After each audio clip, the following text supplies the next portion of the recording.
जयचंद भाई, आज भडाना परिवार के लिए मारुति कुंज भौंसी की जो लगभग 30 कॉलोनियों के जो लोग यहाँ सम्मानित लोग यहाँ पधारे हैं, उपस्थित हुए हैं, सबसे पहले भाई मेरा सबको सिर के श्री चरणों को नमन करता हूं।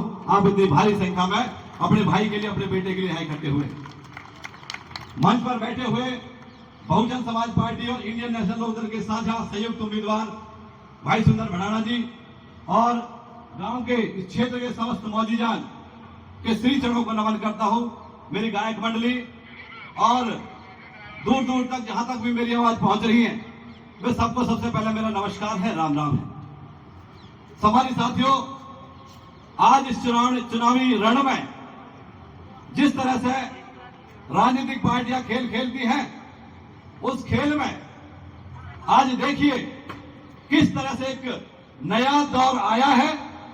आपके बीच का, आपका चहीता, व्यवहार में कुशल और अपने व्यवहार से सबको प्रभावित करने वाला आपके बीच का, आपके परिवार का भाई सुंदर भडाना आपके बीच में बहुजन समाज पार्टी और इंडियन नेशनल लोकदल की टिकट लेकर के आपके बीच में है। ये अपने आप में पहले से बहुत बड़ी बात है। मेरे सम्मानित सरदारों, मेरी माताएं बहनें भी यहां बैठी हैं। मेरे पास कहने को तो बहुत कुछ है, मैं लगातार 10 घंटे तक ऐसी बोल सकता हूं जैसे मैं बोल रहा हूं, लेकिन समय का अभाव है।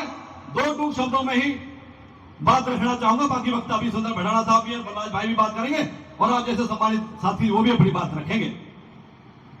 मेरा गांव दमदमा गांव है और मेरी दमदमा गांव की जो समस्या है, हो सकता है मेरे से ज्यादा कोई ना जाने, और उस समस्या का समाधान होना कैसे है उसके बारे में मेरे से ज्यादा कोई नहीं जानता। यह तो मेरे सम्मानित सरदारों आपके लिए बड़े सौभाग्य की बात है, हमारे लिए भी सौभाग्य की बात है कि सुंदर भडाना आपके बीच का साथी है, नया गांव में रहता है। नया गांव और मारुति कुंज और भौंसी का एक ही तो एरिया है, एक ही परिवार है। जब ये परिवार, इस परिवार के ऊपर आज तक कोई दाग नहीं, मेरे पूरे देश, मेरे भारत देश से अलग अलग कोने से मेरे भाई बहन बैठे हुए हैं, कोई भी आदमी अपने दिल के ऊपर हाथ रख के बता दे कि इस परिवार ने किसी तरह का आपको कोई परेशानी देने की बात करी हो। इन्होंने बसाने का काम करा है, उजाड़ने का काम नहीं करा है।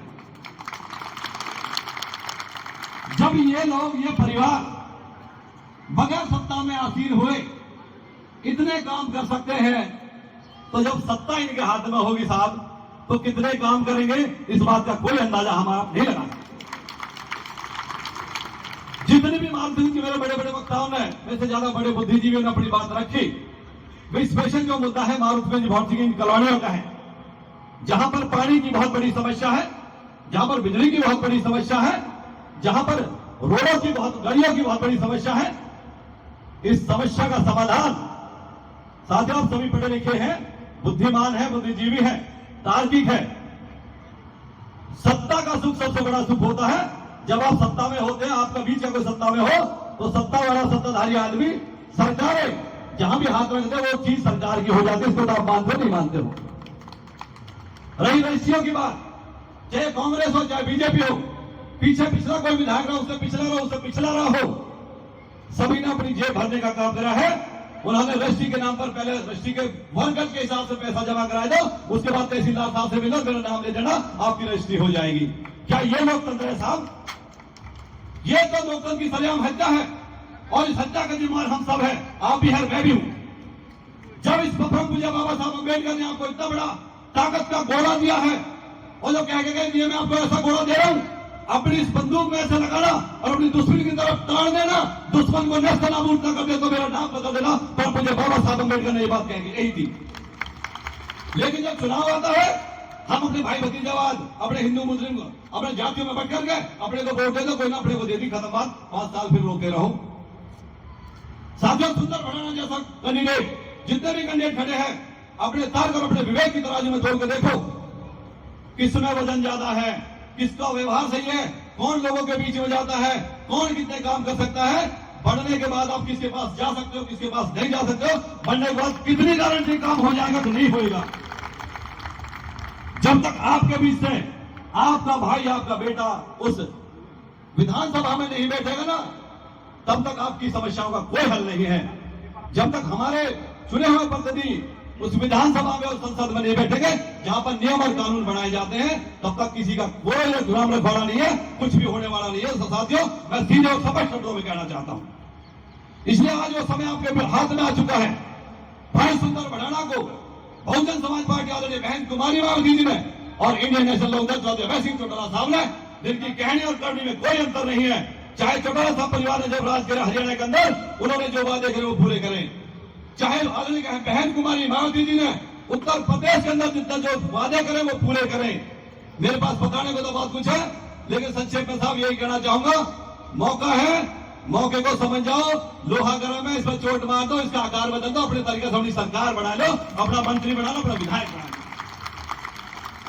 सारी समस्याओं का हल सत्ता है। जब तक अपने जैसा नहीं छोड़ोगे, अपने बीच का नहीं छोड़ोगे, जो आपकी सुनता हो, तब तक कोई इस समस्या का हल नहीं है। साथियों, मैं तो इसी आशा और उम्मीद के साथ, इतनी आप भारी संख्या में आप यहाँ पहुंचे हो, ये आपका प्यार है, ये आपका लगाव है, और आप चाहते हो कि जिस तरह से राज बीजेपी और कांग्रेस के विधायकों ने हमारे आपके साथ जो दुर्व्यवहार करा है, सौतेला व्यवहार करा है, उन्होंने अपनी और अपनी सिर्फ जेब भरने का काम करा है। यहाँ पर आम आदमी, गरीब मजदूर, किसान की कोई सुनने वाला नहीं है। इसलिए साथियों, मैं तो ज्यादा ना कहते हुए आपसे यही निवेदन और अपील करना चाहूंगा, आने वाली 5 तारीख को ईवीएम के मशीन के ऊपर हाथी का बटन मिलेगा, भाई सुंदर भडाना का फोटो मिलेगा, नाम लिखा मिलेगा सुंदर भडाना, और मशीन के ऊपर इतना बड़ा हाथी का निशान दिखाई देगा। आप हाथी का बटन इतना जोर से दबा दो, चंडीगढ़ तक आवाज गूंजेगी, सुंदर भडाना सोना से जीत के आ रहा भाई।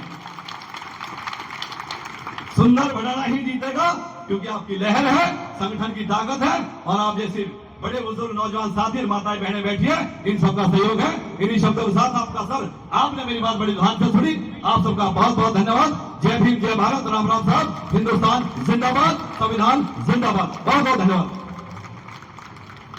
बहुत बहुत धन्यवाद विजय सरपंच।